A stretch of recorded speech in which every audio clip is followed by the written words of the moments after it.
I na početku ovoga videa stisnite like, share i subscribe, podijelite video sa prijateljima i bacite komentar, želio bih čuti vaša mišljenja na mom kanalu koji se zove Balkanska tribina. Link imate u opisu ovoga mog TikTok profila, tako da ovom podrškom pomažete kanalu da se razvija i da rastemo iz dana u dan. Hvala na podršci, a sada ide video.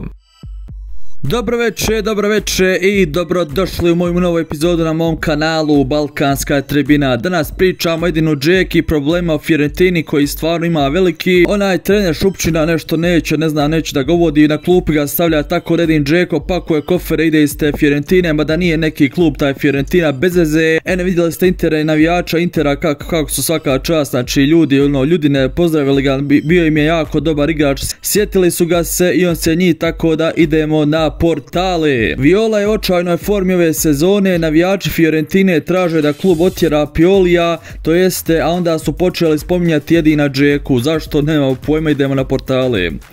Fiorentina ove sezone igra očajnu seriju A naravno i nakon 9 kola nalazi se na predposljednjem mjestu sa svega 4 boda. Navijači kluba iz Firence traže da Stefano Pioli dobije otkaz jer je jako loš trener, a pored trenera u komentarima najviše se spominje ime našeg igrača Edina Džeke. Viola je prije nekoliko dana ponovo razočarala svoje navijače jer je doživjela ubjedljiv poraz na gostovanju kod Intera 3:0 izgubivši, te i dalje jedan od 4 kluba koji još uvijek ne znaju za pobjedu u novoj sezoni.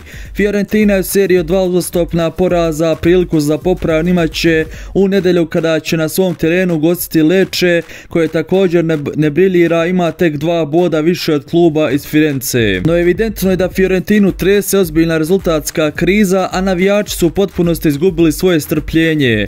Klub je danas na zvaničnom Instagram profilu objavio fotografije sa jučerašnjeg treninga, a komentari su ponajviše bili posvećeni Stefanu Pioliju. Navijači Fiorentine traže da čelnici kluba što prije reaguju, Pioliju uruče otkaz jer se on nije dokazao na klupi ovoga tima i teški je šupak, te smatraju da je vrijeme da promjenom trenera pokušaju probuditi svoju ekipu. Pored Piolija, ime čije se najviše spominje u komentarima Edin Džeko, zašto nemamo pojma. BH napadač je ljetos stigao u Fiorentinu sa svom srećom, ali u seriji A ga većinom gledaju tek u finišu mečeva, to jeste u seriji A ga većinom gledamo tek u finišu mečeva kada mu Pioli pruža šansu, i to je izazvalo nezadovoljstvo navijača Fiorentine koji smatraju da Džeko zaslužuje dosta veću minutažu bez obzira na njegove godine, jer se vidi koliko ofanzivi poboljša njegovim ulaskom na teren.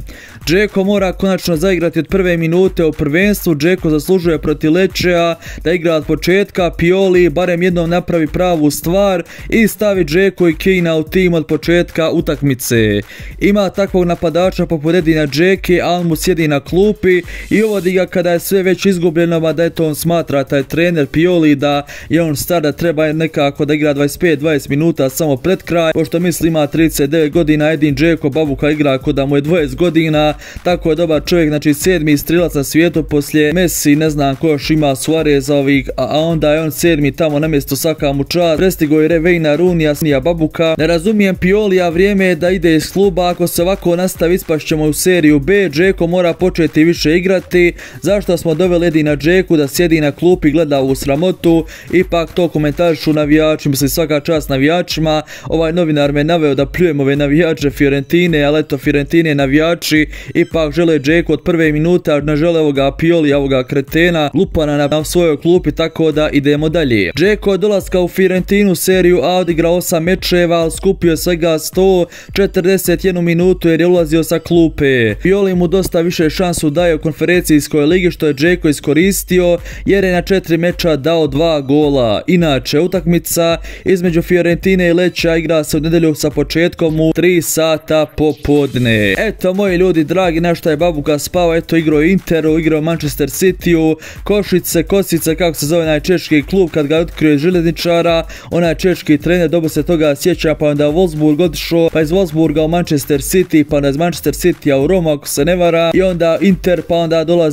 dolazi Fenerbahče i onda Fiorentina. Dosta bogata karijera Edina Džeke, svaka čast dao je preko 430-420 golova, mislim stvarno za reprezentaciju 60, koliko je dao, ja mislim 70 golova je dao, možda imanje, tako da Džeko dragi, ne znam dokle ćeš igrati za reprezentaciju Bosne i Hercegovine, ako Bog da ako se plasiramo na Mundijal, svjetsko prvenstvo, Amerika, Kanada, Meksiko, da ćeš tu briljirati, nadamo se da ćemo se svi plasirati, da ćemo proći Rumuniju i Austriju, ovo sam stvarno 100 puta ponovi, izvinite, ponavljam ko papaga, ali eto moram, stvarno sam opsjednutim utakmicama. Edinu Džeko, ne znam da li ćemo evropsko prvenstvo, gdje se igra evropsko prvenstvo nakon svjetsko, napišite mi komentarima, nadam se ćeš igrati, a pošto ćeš tada imati možda 41 godinu, možda i nećeš, možda se oprostiš ako ne uspijemo da se plasiramo na ovo svjetsko prvenstvo ili ovaj mundijal, tako da eto, najbolji naš igrač, želimo mu sve najbolje, a mi se čujemo u narednim klipovima, a do tada lijep vam pozdrav svima, uživajte, volite se, sretna noć vještica i čao!